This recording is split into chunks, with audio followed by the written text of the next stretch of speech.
யோவான் நற்செய்தி அதிகாரம் 2. கானாவில் திருமணம். 3ஆம் நாள் கலிலேயாவில் உள்ள கானாவில் திருமணம் ஒன்று நடைபெற்றது. இயேசுவின் தாயும் அங்கு இருந்தார். இயேசுவும் அவருடைய சீடரும் அத்திருமணத்திற்கு அழைக்கப்பட்டிருந்தனர். திருமண விழாவில் திராட்சை ரசம் தீர்ந்து போகவே இயேசுவின் தாய் அவரை நோக்கி, "திராட்சை ரசம் தீர்ந்துவிட்டது" என்றார். இயேசு அவரிடம், "அம்மா, அதை பற்றி நாம் என்ன செய்ய முடியும்? எனது நேரம் இன்னும் வரவில்லையே" என்றார். இயேசுவின் தாய் பணியாளரிடம், "அவர் உங்களுக்கு சொல்வதெல்லாம் செய்யுங்கள்" என்றார். யூதரின் தூய்மை சடங்குகளுக்கு தேவையான 6 கல் தொட்டிகள் அங்கே இருந்தன. அவை ஒவ்வொன்றும் 2-3 குடம் தண்ணீர் கொள்ளும்.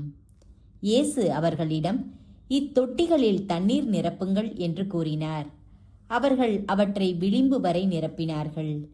பின்பு அவர், "இப்போது மொண்டு பந்தி மேற்பார்வையாளரிடம் கொண்டு போங்கள்" என்று அவர்களிடம் கூறினார். அவர்களும் அவ்வாறே செய்தார்கள். பந்தி மேற்பார்வையாளர் திராட்சை ரசமாய் மாறியிருந்த தண்ணீரை சுவைத்தார். அந்த ரசம் எங்கிருந்து வந்தது என்று அவருக்கு தெரியவில்லை. தண்ணீர் மொண்டு வந்த பணியாளருக்கே தெரிந்திருந்தது. ஆகையால் பந்தி மேற்பார்வையாளர் மணமகனை கூப்பிட்டு, "எல்லாரும் நல்ல திராட்சை ரசத்தை முதலில் பரிமாறுவர். யாவரும் விருப்பம் போல குடித்து முடித்த பின் தான் தரம் குறைந்த திராட்சை ரசத்தை பரிமாறுவர். நீர் நல்ல ரசத்தை இதுவரை பரிமாறாமல் ஏன் வைத்திருந்தீர்?" என்று கேட்டார். இதுவே இயேசு செய்த முதல் அரும் அடையாளம். இது கலிலேயாவில் உள்ள கானாவில் நிகழ்ந்தது. இதன் வழியாக அவர் தம் மாட்சியை வெளிப்படுத்தினார். அவருடைய சீடரும் அவரிடம் நம்பிக்கை கொண்டனர். இதன் பிறகு அவரும் அவர் தாயும் சகோதரர்களும் அவருடைய சீடரும் கப்பர்நாகும் சென்று அங்கு சில நாள்கள் தங்கியிருந்தனர். கோவிலை தூய்மைப்படுத்துதல். யூதர்களுடைய பாஸ்கா விழா விரைவில் வரவிருந்ததால் இயேசு எருசலேமுக்கு சென்றார். கோவிலில் ஆடு, மாடு, புறா விற்போரையும் அங்கே உட்கார்ந்திருந்த நாணய மாற்றுவோரையும் கண்டார். அப்போது கயிறுகளால் ஒரு சாட்டை பின்னி அவர்கள் எல்லாரையும் கோவிலில் இருந்து துரத்தினார். ஆடு மாடுகளையும் விரட்டினார்.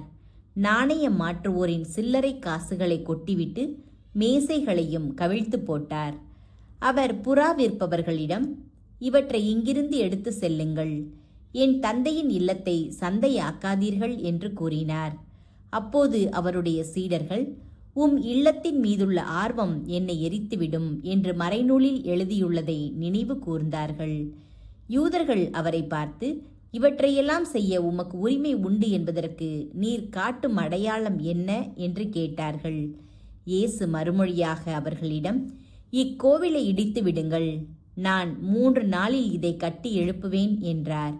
அப்போது யூதர்கள், "இந்த கோவிலை கட்ட 46 ஆண்டுகள் ஆயிற்றே, நீர் 3 நாளில் இதை கட்டி எழுப்பி விடுவீரோ?" என்று கேட்டார்கள். ஆனால் அவர் தம் உடலாகிய கோவிலை பற்றியே பேசினார். அவர் இறந்து உயிருடன் எழுப்பப்பட்ட போது அவருடைய சீடர் அவர் இவ்வாறு சொல்லியிருந்ததை நினைவு கூர்ந்து மறைநூலையும் இயேசுவின் கூற்றையும் நம்பினர். இயேசு அனைவரையும் அறிபவர். பாஸ்கா விழாவின் போது இயேசு எருசலேமில் இருந்த வேளையில் அவர் செய்த அரும் அடையாளங்களைக் கண்டு பலர் அவரது பெயரில் நம்பிக்கை வைத்தனர். ஆனால் இயேசு அவர்களை நம்பிவிடவில்லை.